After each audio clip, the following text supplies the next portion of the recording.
A comentar ahora es el intento más serio y más próximo de haber podido lograr la firma de un contrato de comercialización de las aguas del Silala. Resulta de que en agosto del año 1997 fui designado como prefecto y comandante general del departamento de Potosí por el presidente de la República, el general Hugo Banzer Juárez. Entonces, en una de mis primeras acciones como potosino fue naturalmente preocuparme por resolver el tema de las aguas del Silala, que ya lo había comentado en varias oportunidades antes de asumir esta función de prefecto cuando era diputado por el departamento de Potosí. Entonces solicité una reunión de alto nivel y confidencial con el presidente de la República. Esta reunión se llevó a cabo en el mes de septiembre del año 1997. Participaron en esta reunión el licenciado Javier Murillo como canciller de la República, estuvo el licenciado Charlie Turralde como ministro de la Presidencia de la República y el excelentísimo embajador doctor Franz Ondarza Linares, quien además me ayudó para que se lleve adelante esta reunión, que era el asesor principal en asuntos internacionales del general Banzer Juárez. Esta reunión tuvo aproximadamente una duración de 3 horas, donde yo le planteé un esquema y una estrategia para negociar las aguas del Silala, lograr la firma de un contrato con la empresa chilena que en ese momento explotaba y comercializaba las aguas del Silala, porque para Chile hasta ese momento y un poquito después, el tema de las aguas del Silala siempre era un tema privado entre una empresa privada chilena y la prefectura de Potosí, y eso lo manifestaban abierta y públicamente todas las autoridades chilenas. No era un tema bilateral, era un tema privado entre una empresa privada y la prefectura de Potosí. Entonces la estrategia básicamente consistía en lograr la firma de un contrato de comercialización de aguas del Silala con la empresa privada que estaba explotando y comercializando esos recursos hídricos de los manantiales del Silala. Un contrato que se hacía vigente en su pago desde el momento de la firma de ese contrato, pero también en ese contrato se iba a incluir una cláusula del reconocimiento de la deuda histórica por el consumo y uso de esos recursos hídricos. No es que se iba a olvidar esa deuda histórica. Naturalmente todo eso iba a ser producto de un proceso que iniciaba con la elaboración de un proyecto técnico económico que nos permita con éxito llegar a una negociación positiva para el país. Entonces, en esa reunión se definió inicialmente la conformación de un equipo técnico económico que, encabezado por la autoridad departamental, iba a llevar adelante toda esa elaboración del proyecto. A esta comisión también se sumaba al presidente de la Honorable Cámara de Senadores de la República, al licenciado Gonzalo Balda, un senador por Potosí, y otras personalidades de peso, más que todo técnico, que coadyuvarían en la elaboración del proyecto. O sea, lo principal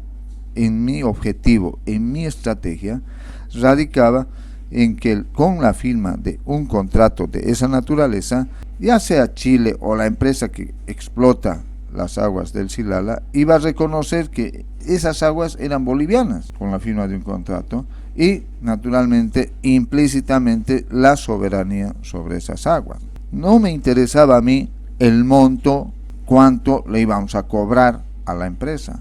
Eso se podía mejorar posteriormente. Lo más importante para mí era de que se firme el contrato, así sea con un monto mínimo, y que posteriormente, ya teniendo el contrato firmado con el reconocimiento de que esas aguas son del Silala y que se tienen que pagar por el consumo, ya se podía entrar a otro tipo de proceso de licitación internacional o una renegociación del contrato. Todo eso se iba a estipular en la firma de ese contrato. Bueno, esa era la idea general para lograr un reconocimiento de la soberanía sobre las aguas del Silala.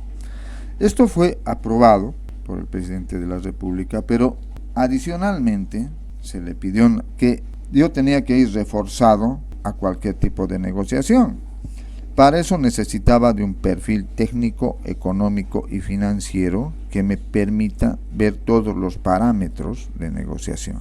Entonces se aprobó la conformación de una comisión técnico-económica de alto nivel que pueda analizar en forma discreta toda esta problemática y elaborar un perfil técnico-económico para una negociación futura. Entonces este estudio contempla la primera parte, la fundamentación de por qué el Silala es un manantial y no es un río. Y luego el estudio económico-financiero que se realiza con información obtenida de comisionados que viajaron a Chile para recabar información sobre el consumo y el uso del agua del Silala. Se determinó, en base a la información que teníamos, de que el gran porcentaje de las aguas del Silala es utilizado para consumo humano y una parte para uso industrial. Se obtuvieron facturas de comercialización, facturas de pago del consumo de agua, y en base a eso se estimó un ingreso anual por el uso de las aguas del Silala y también se estimó una posible utilidad que podía tener la empresa chilena. Naturalmente, las cifras que obtuvimos económicas diferían muchísimo de las que se manejaban y se manejan actualmente sobre el uso de las aguas del Silala y la comercialización de las aguas del Silala, y mucho más todavía sobre las cifras astronómicas de la deuda histórica que debería pagar no Chile, sino la empresa que comercializa el agua del Silala, que debería cancelar a Potosí, porque ese era el discurso y ese era el problema de Potosí, porque las aguas del Silala están en Potosí. Bueno, después de realizar este estudio, que lo tuvimos terminado en el mes de marzo del año 1998, volvimos a tener esta reunión de alto nivel con el presidente de la República. Terminada la presentación del proyecto, solicité al presidente de la República una reunión confidencial para poder ya avanzar y dar el segundo paso, que consistía en tomar contacto con la Ralway, que era la empresa que estaba comercializando y explotando los recursos hídricos del Silala. En esta reunión, que fue bastante larga, inclusive en 2 etapas, se analizaron varios aspectos. No se dejó de lado un tema fundamental, que si bien se iba a entrar en proceso de negociación y acuerdos sobre la firma de un contrato, la firma tenía que seguir todo un proceso legal de Estado, porque se trataba de alguna manera de comprometer la comercialización de recursos del Estado, un recurso hídrico, en este caso del departamento de Potosí, que había el respaldo, digamos, jurídico sobre el anterior convenio y contrato que se tenía y se tiene con la empresa Ralway. Bueno, pero también se tomó en cuenta de que no se estaba realizando consultas con las instituciones potosinas, y esto yo lo respaldaba porque era preferible en esta fase no tener interferencia, porque ya conocíamos el criterio de las autoridades cívicas, parlamentarias y representantes potosinos, que en su afán también de lograr una cuota política, este tema se lo ha manejado siempre con un carácter más personal, porque se han manejado alegremente cifras astronómicas para cobrar a Chile o a la Ralway, ya sea como la deuda histórica o la situación actual por el costo que realmente tiene la comercialización del agua del Silala. Y eso es lo que básicamente ha perjudicado hasta hoy el llegar a una solución. Entonces se analizó también esa situación, de manera de que yo me la estaba jugando en todo este proceso. Como les digo, lo más importante era lograr la firma de un contrato con el reconocimiento de que se debería pagar por el consumo, por el uso de esas aguas del Silala. Eso era lo más importante.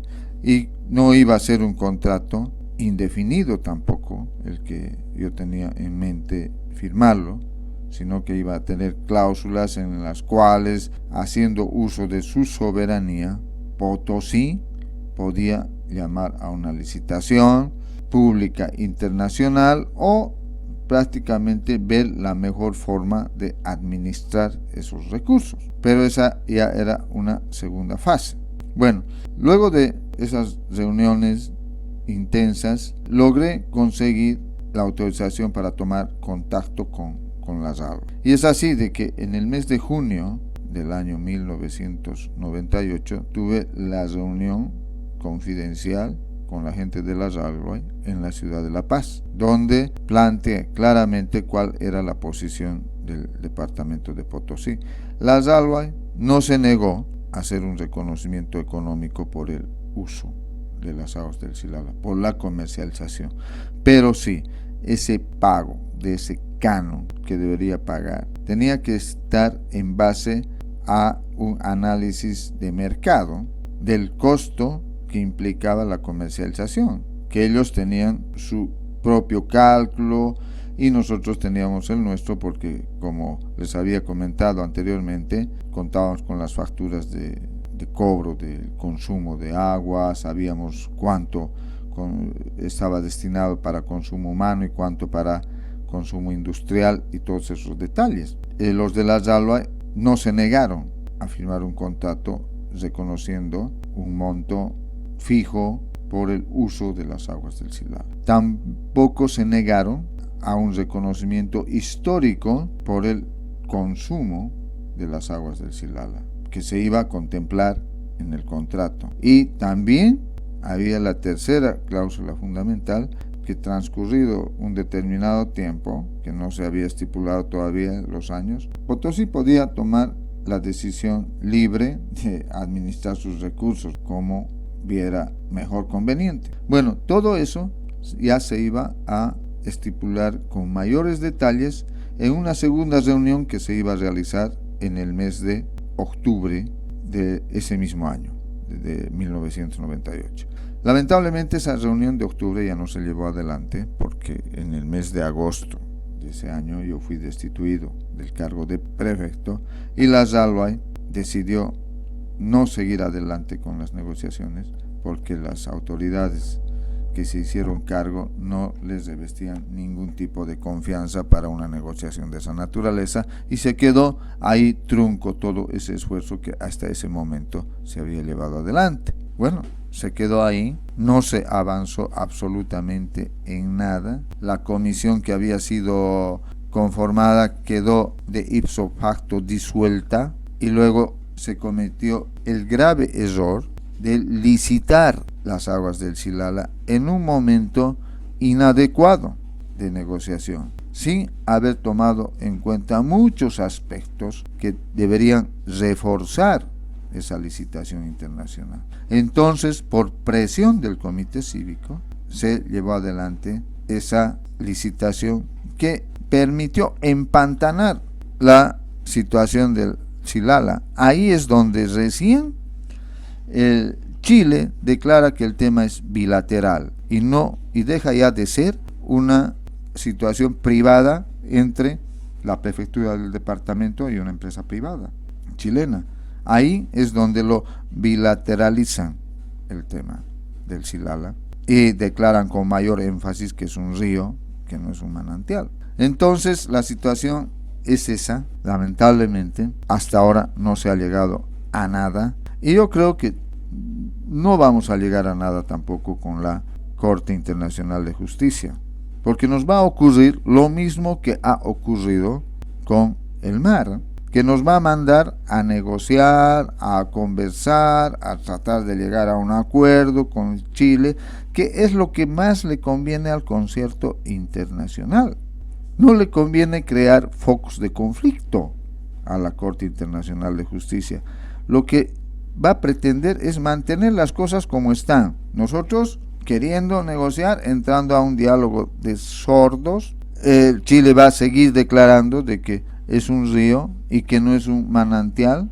Los bolivianos ya deberíamos tomar medidas serias al respecto. El estudio más serio que tiene sobre las aguas del Silala ahorita Bolivia es el que ha realizado la Universidad Tomás Frías a través de su Facultad de Geología, donde se demuestra que las aguas del Silala son un manantial. Yo había manifestado en varias oportunidades, inclusive cuando era diputado nacional, de que a Chile se le debería dar un plazo y decirle, bueno, de aquí a un año Bolivia va a empezar a construir infraestructura que nos va a permitir irrigar las pampas de Quetena con aguas del Silala. Y lo más probable es de que toda esa infraestructura artificial que tenemos de canales sean destruidos. Y si es río, bueno, que no se preocupen los chilenos, que las aguas del Silala van a seguir nomás circulando si es río. Ahora, si es manantial, ahí sí van a tener problemas, pero les vamos a dar el tiempo necesario para que ellos puedan generar sus fuentes de abastecimiento de agua, porque en nuestro territorio somos soberanos. Chile ha actuado de la forma más abusiva, por ejemplo, en el desvío de las aguas del río Lauca. A Chile le ha importado estar en un proceso de negociación. Ellos decidieron llevar adelante sus obras de infraestructura para irrigar parte del territorio de cultivo que tienen. Y cuando lo tuvieron terminado, desviaron las aguas unilateralmente, estando en una negociación internacional, sabiendo que esas aguas no podían desviarlas así por así. ¿Quién les ha dicho algo? Nada. Ellos estaban actuando en su territorio, han actuado en su territorio. ¿Y nosotros por qué los bolivianos no podemos hacer lo mismo en nuestro territorio? Si queremos construir más canales en el Silala, los vamos a construir. Y si queremos destruir los que existen actualmente, los vamos a destruir, pues. Y dejémonos ya de estar siguiendo la corriente a Chile, porque nunca vamos a llegar prácticamente a nada. Eso siempre lo he manifestado cuando era autoridad y cuando no era autoridad también. Todo lo que les he manifestado hasta ahora tiene que estar en los archivos de la Cancillería de la República y también en los archivos de la Comisión de Asuntos Internacionales de la Honorable Cámara de Diputados, que fue presidida en el año 2000 por el doctor Jorge Justiniano, que me convocó para rendir un informe sobre esta mi gestión de las aguas del Silala y las negociaciones con las Alhuay, porque ya se había entorpecido toda la negociación al lanzar la licitación pública internacional para la administración de las aguas del Silala. Lamentablemente fue tarde la reacción de todas las autoridades, porque esa licitación no fue lanzada con un plan estratégico que pueda lograr la consolidación de la soberanía de las aguas del Silala, con la consecuente comercialización y cobro sobre el consumo, el uso de estas aguas.